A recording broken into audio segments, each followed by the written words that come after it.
বস এটা কি করেছে, নানিকে এরকমভাবে প্রেজেন্ট করেছে, জাস্ট সেরা। খালি আমার একটাই অবজেকশন, সেটা হচ্ছে হিন্দি ডাবিং। মানে কেন এখানে এমন কাউকে দিয়ে ডাবিং করানো হলো না যার গলার মধ্যে ব্যাপক বেস রয়েছে? হিন্দি অডিয়েন্সরা সেটাতেই অ্যাট্রাক্টেড হয় যে শুনতে কি ভালো লাগছে। আমার মনে হয় সেই দিকে লক্ষ্য রাখা উচিত ছিল।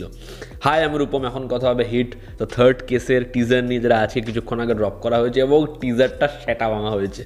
একদম শুরুতে যেরকমভাবে একের পর এক মানুষকে মেরে গাছের সাথে ঝুলিয়ে রাখা হয়েছে এবং তাদেরকে ভীষণভাবে টর্চার করা হয়েছে, মাথার যে পিছনের পোর্শন সেটা খুলে নেওয়া হয়েছে এবং এই কেসটা ইনভেস্টিগেট করে কোনো কুল কিনারা পাওয়া যায়নি। সেই সময় একজন অফিসারকে রেকমেন্ড করা হচ্ছে, কিন্তু যাকে আনা হবে তার ওই যে লাঠি টর্চার, ওটাকে এই কমিশনার ভয় পাচ্ছে। সেটা হচ্ছে অর্জুন সরকার।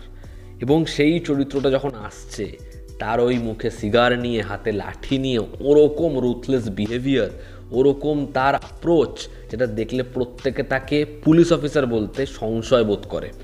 এবং নানির যা এন্ট্রি, ওরকম ব্লাড পাথ, ওরকম ওই চরিত্রটা বলছে হাত আগেকার এবং কন্টিনিউয়াসলি মেরে যাচ্ছে, ওখানে টাইটেল পড়ছে, সেরা লাগছে।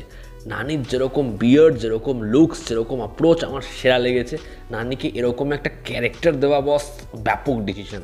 আর শৈলেশ কালানু কিন্তু হেভি রাইটার, হেভি ডিরেক্টর, তার ছবির যা গল্প হবে।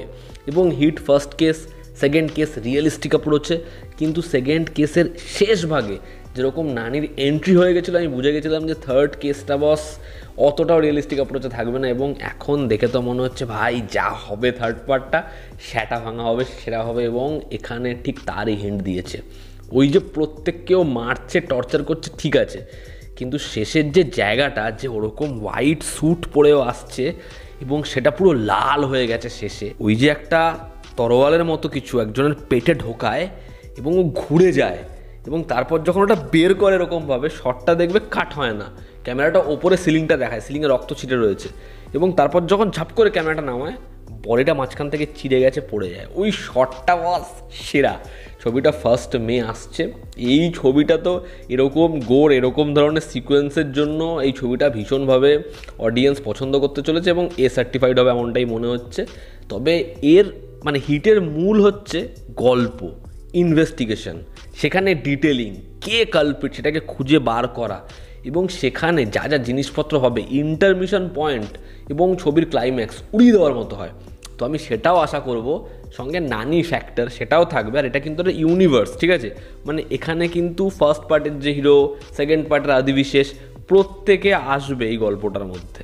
তো দেখার ছবিটা হয় কেমন। আমার হিট থার্ড পার্টের টিজার ব্যাপক লেগেছে। নানিকে এরকমভাবে দেখে আমি ফুল মস্তি পেয়ে গেছি। নানির অ্যাকশন আমার এমনি ভালো লাগে। আসলে নানি খুব ভালো একজন অ্যাক্টার, যে কোনো ক্যারেক্টারে ফিট হয়ে যায় এবং নানির যেরকম পরপর প্রত্যেকটা ছবি সাকসেসফুল হচ্ছে, প্লাস ছবিগুলো ভালো হচ্ছে, যেটা দেখে আমি খুব খুব খুশি আর কি। নানি এটা ডিজার্ভ করে। এবার দেখার যে এই ছবিটা বক্স অফিসে কী করতে পারে, ছবিটা যারা ডিজার্ভ করে সেটা কালেকশন করতে পারে কি না। তো আমার মনে হয় হিন্দি ডাবিংটা ছবির বেটার হতে পারত। এখানে গলার যে ভয়েসটা সেটা খুব পাওয়ারফুল বা খুব ইম্প্যাক্ট ফেলতে পারছে বলে মনে হয় না। তোমাদের কি অপিনিয়ন অবশ্যই জানিও। ব্যাকগ্রাউন্ড স্কোর ভীষণ ভালো, এর মেকিং ভীষণ ভালো, ছবিটা যে আগের বারগুলোর থেকে অনেক বেশি গ্র্যান্ডার ধরেছে এটা বোঝা যাচ্ছে। তো ওভারঅল এই টিজারটা তো বস শকিং, ব্যাপক ব্যাপক। তোমাদের কি অপিনিয়ন জানিও। তো এই ছিল আজকের ভিডিও। আমি ডিসক্রিপশনে লিঙ্ক দেবো, না দেখে থাকলে চেক আউট করো। জনতা আমাদের পাশে আছে। আবার দেখা হচ্ছে। Love you all, step by, take care.